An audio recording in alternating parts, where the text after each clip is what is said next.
All right. Got a reaction to King Nimrod. Okay, let's get it. In a recent video, I described the priest king Melchizedek as the most mysterious man in the Bible, but there's a close runner-up, Nimrod. Nimrod is an ancient king mentioned only in passing in a brief interlude in the book of Genesis, describing him as the first on earth to become a mighty warrior. He was a mighty hunter before the Lord. The text goes on to describe him as a founder of powerful cities. That's not a lot to go on. This short reference might hint at a much larger story that the biblical author may have assumed his readers already knew about, like some sort of Epic of Gilgamesh, but the biblical reference doesn't record any actual exploits or adventures. And as we've seen with obscure characters like Melchizedek and Enoch, later Christian and Jewish writers could not resist filling in the gaps. Like fan fiction writers, they turned Nimrod into all kinds of figures. A giant descended from the mysterious Nephilim, the mastermind behind the Tower of Babel, or even a tyrant who tried to kill Abraham in a fiery furnace. We'll dig into those legends later, but first let's tackle the version of Nimrod we get in Genesis. Why is his name Nimrod? Unfortunately, archaeology doesn't help us that much. Despite the long lists of kings from the Sumerians, Assyrians, and Babylonians, a king named Nimrod never shows up.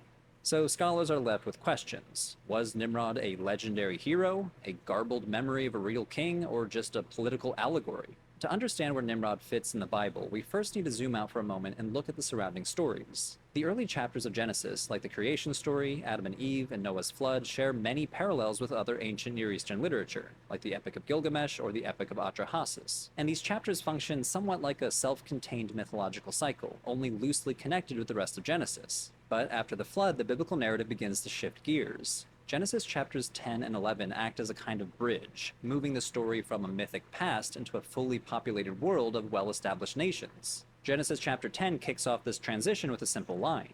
These are the descendants of Noah's sons, Shem, Ham, and Japheth. What follows is a long genealogy, often called the Table of Nations. It maps how the world is repopulated after the flood by tracing the descendants of Noah's three sons. According to the biblical scholar Thomas Hika, this is not just a list of names, it's a mythological map of the known world, an attempt to narrate the diversity of nations, peoples, and languages by linking them all back to one family. This That's funny because it's just Asia, and then you got Africa and Europe, and that's interesting because there's definitely more than three continents. Um, I mean, Europe and Asia are the same land mass, so that would be a really weird thing to do.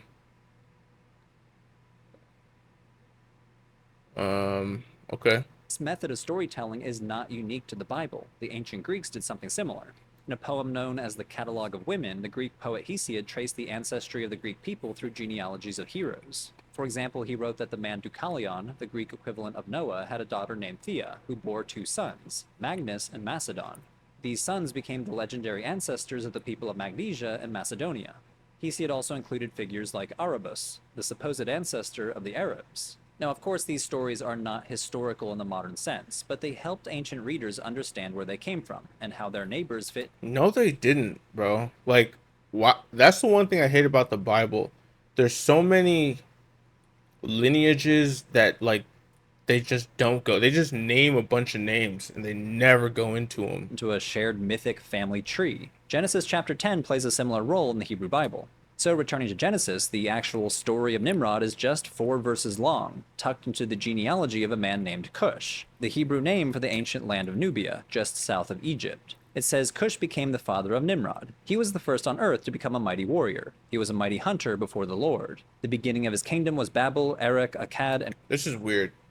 Became the father of. That is a really weird way to say had a son. Became the father of. He was the first on earth to become a mighty warrior. They're talking about Cush here. Cush became the father of Nimrod. Cush is the subject. And then they say he was the first on. What?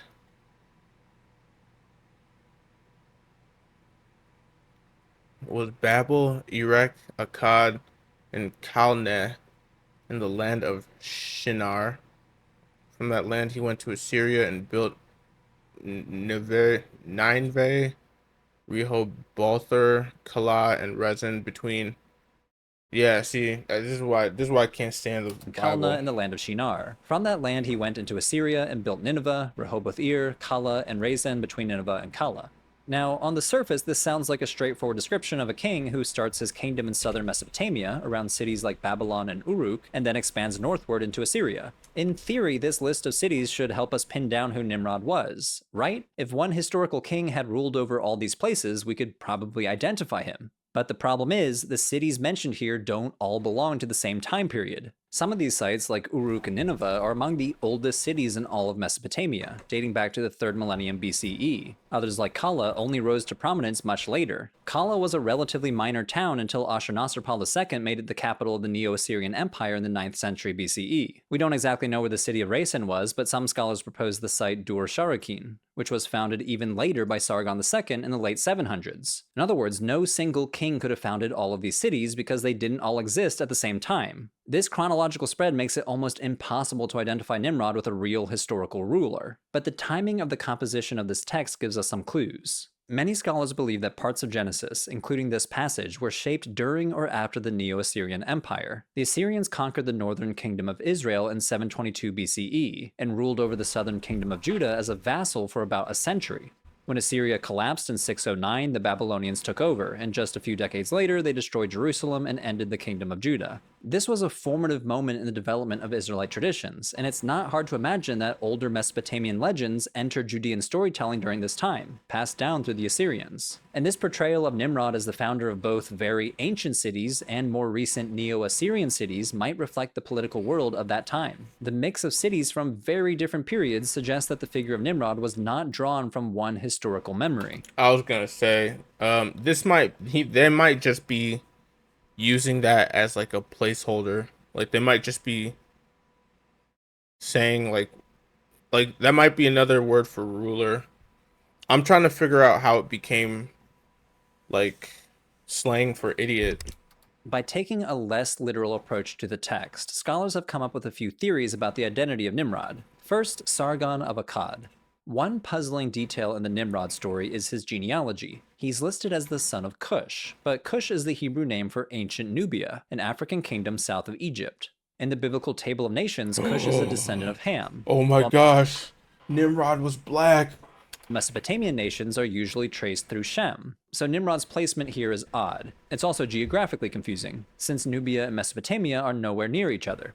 To explain this mismatch, the scholar Yigal Levine published a paper in 2002, proposing that the biblical author may have confused Cush with Kish, a well-known city near Babylon in ancient Mesopotamia. Kish was the city where kingship itself descended from heaven after the flood, and one of the most famous kings in ancient Mesopotamian legend, Sargon of Akkad, first ruled Kish before founding the Akkadian Empire, stretching from Babylonia up to Assyria. And even after moving his capital to the city of Akkad, Sargon kept the prestigious title, King of Kish. The Neo-Assyrian kings later revived this title, because the cuneiform character used to write the name Kish could also mean totality or entirety in the Akkadian language. So to be the king of Kish was to be the king of the world. The parallels between Nimrod and Sargon are hard to ignore. Both are remembered as the first great king. Both begin their reigns in Babylonia and extend their power up to Assyria, and both may be linked to the city of Kish, where kingship itself originated. And just as Genesis calls Nimrod a mighty hunter, Neo-Assyrian kings love to depict themselves hunting lions as symbols of divine power and control over nature. For example, the palace of Ashurbanipal in Nineveh is famous for its dramatic lion hunt reliefs. This seems like some propaganda, I'm not gonna lie. Like,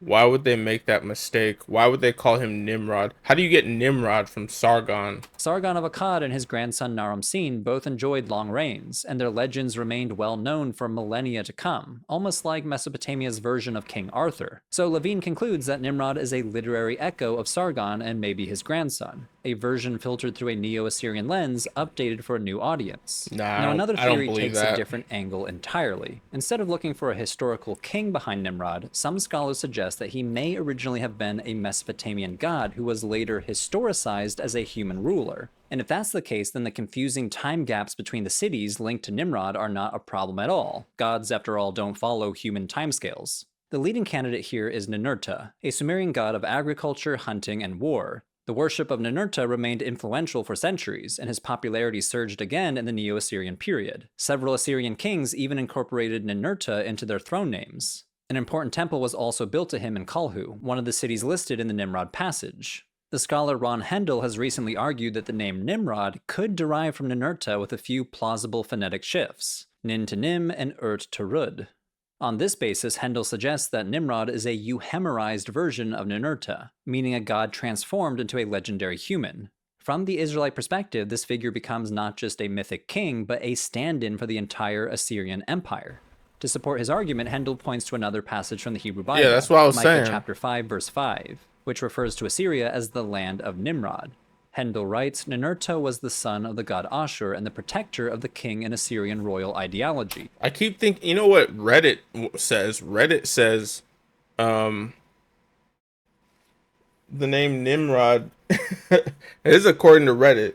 They said that it's used as a slang for idiot because it's almost like saying like penis, like Nimrod, like you're a dumb penis, like you're a numb, like you're. That's what this is according to Reddit. Ninurta and the Assyrian king were counterparts. In these respects, it is understandable that Nimrod, the Hebrew reflection of Ninurta, is the hero founder of Mesopotamian kingship and a mighty warrior and hunter. Other scholars agree, describing the Nimrod passage as the vestiges of Mesopotamian mythological motifs purposefully reworked to make them more acceptable for an Israelite believer. Many scholars have pointed out that the name Nimrod contains the root word meaning to rebel in Hebrew, and Nimrod itself can be interpreted to mean we will rebel. Now, we don't know if this is coincidental or integral to the character of Nimrod, but Hendel speculates that it reflects the desire of the Israelites to rebel against Neo-Assyrian domination. One additional detail might support the Ninurta theory.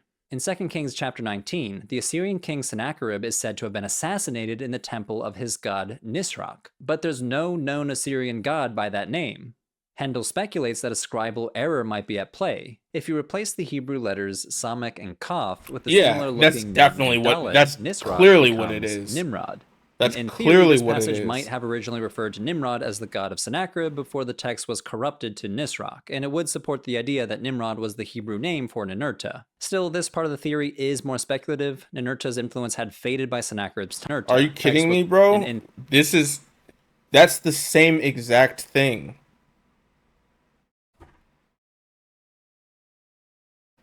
Kaf, with the similar looking mem referred to that Nimrod was the Hebrew name for Ninurta. Still, this part of the theory is more speculative. Ninurta's influence had faded by Sennacherib's time, and he was more closely linked with the god Ashur. Plus, Sennacherib was likely killed in Nineveh, not Kalhu, where Ninurta's temple stood. So while the Nisroch and Nimrod idea is intriguing, it remains unproven. As things stand, these two theories seem to be our best options for identifying the Nimrod of Genesis chapter 10. The Sargon of Akkad theory fits. Bro, how could that? Bro, look at that rock over there. It's clearly Sargon, bro. Look at bro. Look at his.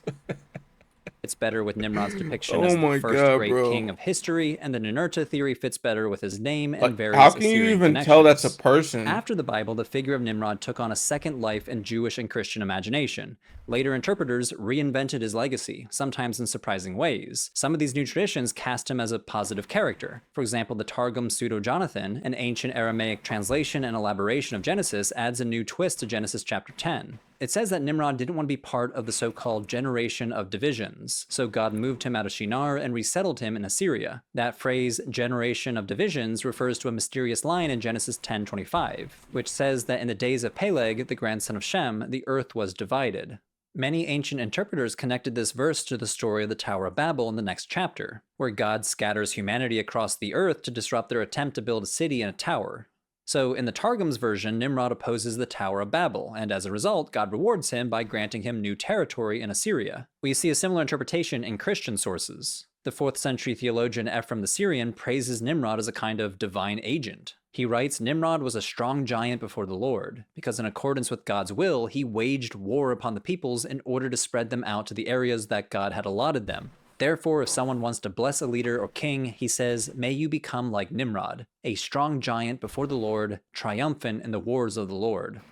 isn't isn't Nimrod the reason why God punished all of us with like different languages? How could this be how this excerpt does not make any sense. He he waged war upon the peoples in order to spread them out in the areas that God had allotted them. Last time I checked, he was building a tower to heaven. Basically, Nimrod's fame came from the fact that he had battled the builders of the Tower of Babel, driving them away from the city in accordance with God's will. These positive portrayals, though relatively rare today, likely reflect a much larger body of early Jewish literature that has since been lost. The few surviving examples might just be fragments of a more widespread tradition in which Nimrod was remembered as a righteous warrior doing God's will. But while a few traditions paint Nimrod as a righteous figure, the more widespread interpretation turned him into a villain. One of the earliest examples of this comes from Philo of Alexandria, a Jewish philosopher writing in the early 1st century CE. Philo was known for his more Bro, this is if somebody made a picture of me and my eyes are pointing, I have to fight. We have to fight. You put my eyes pointing in different directions like this. allegorical approach to scripture, and in his questions and answers on Genesis, he offers a symbolic reading of Nimrod's genealogy. He interprets Cush, Nimrod's father, as a symbol of spiritual barrenness, someone cut off from heavenly things. This, in turn, casts Nimrod not as an ordinary human, but as a kind of giant who stands in opposition to God. Now, Okay, this is an interesting one. It says, "Why was Cush the father of Nimrod, who began to be a giant and a hunter before the Lord?" The father is in this case having a nature truly dissolute, does not at all keep fast the spiritual bound of the soul, nor of nature, nor of consistency of matter, but rather like a giant born of the earth, prefers earthly to heavenly things, and thus appears to verify the ancient fable of giants and titans.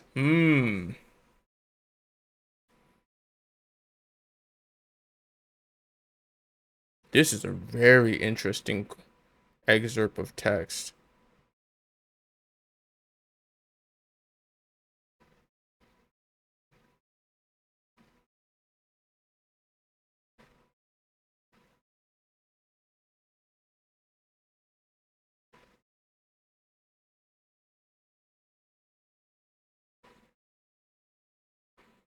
Appears to verify the ancient fable of giants and titans. For in truth, he who is an emulator of earthly and corruptible things is always engaged in a conflict with heavenly and admirable natures, raising up earth as a bulwark, I don't know what that is, against heaven. And those things which are below are adverse to those which are above, on which account there is much propriety in the expression, he was a giant against God, which thus declares the opposition of such beings to the deity.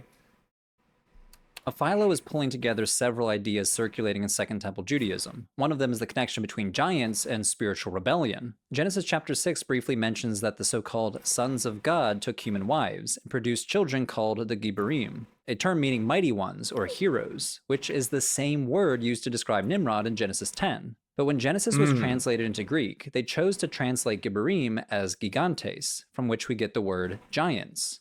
In Greek mythology, the giants were semi-divine beings born from the earth, powerful and dangerous.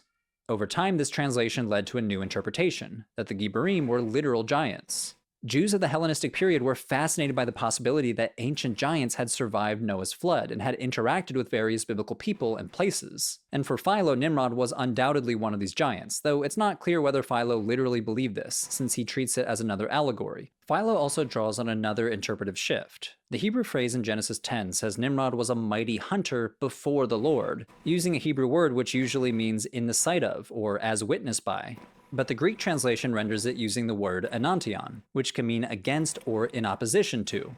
And since Philo was familiar with the Greek translation of Genesis, this one translation choice launched a centuries-long tradition of portraying Nimrod as an opponent or adversary of God. This tradition gained Wow. momentum in the late 1st century. They framed my man Nimrod. Now, if you call somebody Nimrod today, you have to fight them. They really framed bro, and then like made his name an insult. That's crazy.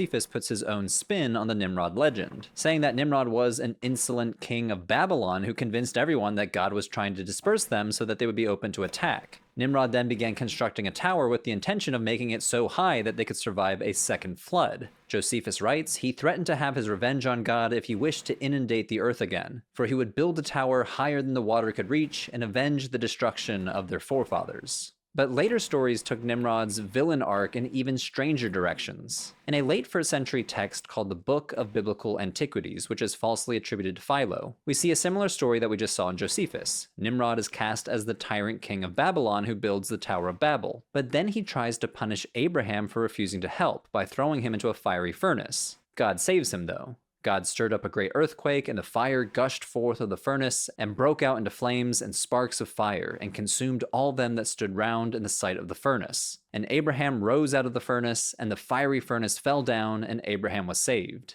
If this sounds familiar, it should. It clearly rips off the book of Daniel, where 3 Judeans are thrown into a furnace by King Nebuchadnezzar and walk out unharmed. Scholars believe that this Abraham story likely grew out of a pun on Genesis 15:7, where God says he brought Abraham out of Ur of the Chaldeans. In Hebrew, Ur can also mean fire, and that wordplay sparked centuries of speculation about Abraham surviving the fire of the Chaldeans.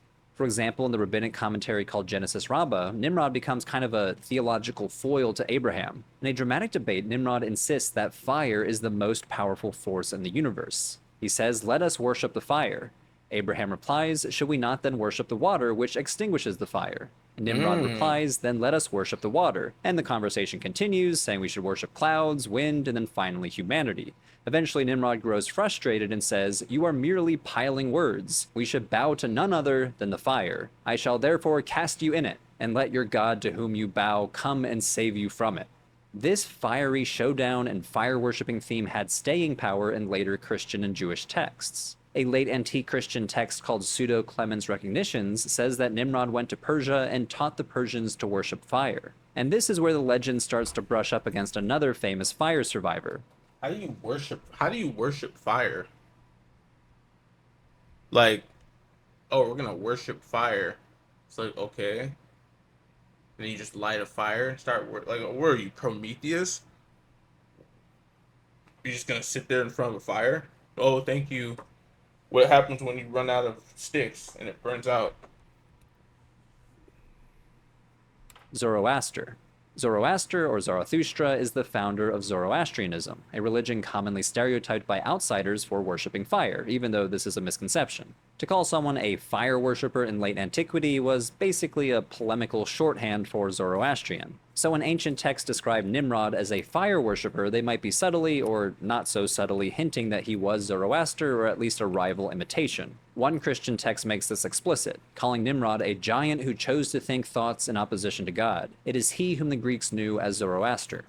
In this retelling, Nimrod inherits magical powers and becomes a sorcerer, which is also linked to Greco-Roman stereotypes about Zoroaster. According to Pliny the Elder, Zoroaster himself invented magic. The story goes on to say that Nimrod tries to seize a king's throne using sorcery, but the reigning king calls down heavenly fire to punish him. So when Nimrod the Magus had been slain by the lightning that had fallen from heaven, his name was changed to Zoroaster, since the stream of living fire from the star had descended upon him. Aster is the ancient Greek word for a star, so the author here is using this etymology to explain the mythical transformation. Nimrod is renamed Zoroaster because divine starfire descended upon him. Now, not all versions are this explicit, but even when Zoroaster is not explicitly named, the connection between Zoroastrianism and Nimrod seems to linger for centuries. Rabbinical Jewish depictions of Nimrod as a fire worshipper and persecutor of Abraham may be a polemical move. In one Zoroastrian tale, Zoroaster is thrown into a fire by evil sorcerers and survives unscathed. But in the Jewish version, it's Abraham who walks out of the flames, and Nimrod who casts him into it. The scholar Yishai Kiel argues that by transforming Zoroaster into Nimrod, the villain, the rabbis reframe a competing religious founder as an arrogant tyrant who tried to kill Abraham, the true monotheist. It's theological one-upmanship through storytelling. So, much like Melchizedek, Nimrod's story shows how the same person can be spun in totally different ways depending on who's telling the story. One moment he's God's mighty hunter, the next he's throwing Abraham into a furnace. That spin from hero to villain is something we face all the time when reading the news today. That's why I use Ground News, the sponsor of today. Wow, I can't believe he spun that into an ad. All right, well, That's cool. Now I know Nimrod was framed. Cool. Glad I know that now. Cool video. All right, bet. Cool. Yeah, the one person who watches my videos